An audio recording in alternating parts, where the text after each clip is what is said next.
I'm Brandon Schneider at the Berkeley Center for the Study of Religion. Today we're asking 5 questions of the founding directors of BCSR, Mark Csikszentmihalyi and Jonathan Sheehan. Mark is a professor and Elias Eliezer Chair of International Studies and presently Department Chair of the Department of East Asian Languages and Cultures. Jonathan is a professor of history and is currently co-director of BCSR. Thank you both. You're welcome. Yeah, thanks. So we're here today to kind of recap this 5-question series and celebrating 5 years of BCSR programming, to get an idea of your thoughts, your reflections on the past 5 years, possible directions forward. And so I wanted to start by asking if you could let us know maybe the origin story of BCSR with a personal connection, and that being what led to the creation of BCSR. Was this a cocktail party conversation? Was this something faculty had long desired? And as faculty, you're busy with research, teaching, advising, etc. Why add this to your load? Why add this administrative burden to your job? So I'll take a stab at this. So there's a long and distant hazy origin story in the sense that for decades, Berkeley has been trying to create some kind of infrastructure for the advanced study of religion that would map onto the strengths of its faculty in the study of this, in this area, and there had been committees formed and meetings held and deans involved and provosts involved, and these projects had all come to naught. And why they all came to naught is an interesting historical question that one might want to ruminate on. But in fact, the origin of BCSR comes out of the ashes of yet another one of these efforts. Back in 2011, 2012, there had been a kind of grand vision, a kind of grand coalition built, or at least imagined, for the building a religion infrastructure of curriculum and research and undergraduate teaching, and it had collapsed. And so in a way, it wasn't a cocktail party, but it was a conversation between myself and Mark Csikszentmihalyi and Ethan Shagan in the history department at the end of that collapse. So my memory of it is more or less said to one another, well, maybe we ought to start a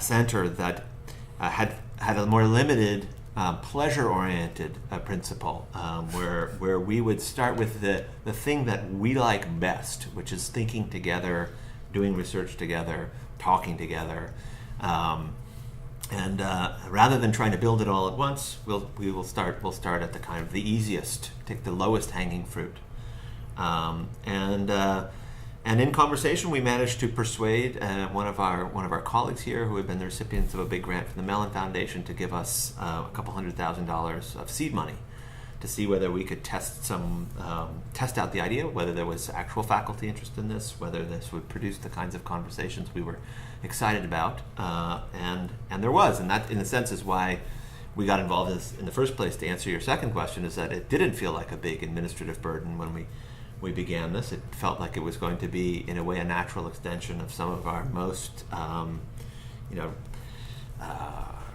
most pleasurable parts of being a faculty member at Berkeley.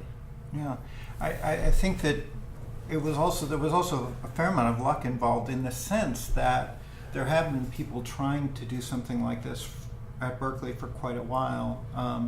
In the 60s, Robert Bella and Du Weiming started a religious studies major that was very strong for a little while, but really tailed off after a few decades. And 2 decades ago, there's an article actually in the journal Religion by someone named Berger Pearson called Religious Studies at Berkeley, where he kind of inveighs against the deans of the time for not understanding the importance of religious studies on campus.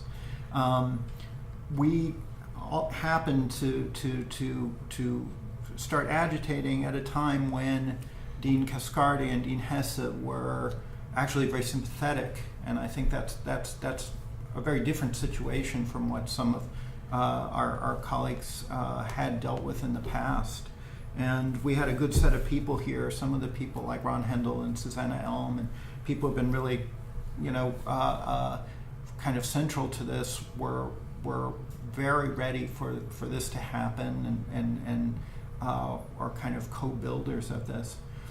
As for administrative burden, it's I think that my first job was in a religious studies department at a place called Davidson College, and I've always seen my work as being in East Asia, but in religious studies also. And so coming to a place like Berkeley, there are clearly people who are very interested in the study of religion, but there isn't a department here. And so really the opportunity to create a kind of formal structure for this is an entirely selfish thing in some ways. For those of us who are deeply concerned with this kind of question, it's the kind of administrative work that you do because it's going to yield dividends throughout the rest of your career. Okay. At Berkeley, this is called self-service. Yeah. Can I just add one more thing to Mark's course. History of this? I mean, I think also times have changed. So in the 1960s or in the 1990s, I think when there were some of these big efforts, there was still, I think, a sense that religion was a topic that had seen its heyday back in the days when people were religious, and since they're not religious anymore, the thinking went there was no reason to start a new program to answer an old question. I think at the moment when we began this in 2010, by the time we get to 2010, it's clear that this is still an important question, in fact, a newly important question in all sorts of exigent, socially, political, cultural ways. So, the fact that the deans were more responsive, I think, is also just their being responsive to the world, which offered us a kind of clear picture of the need for Berkeley as an institution to be involved in the study of an important phenomenon that shapes our lives.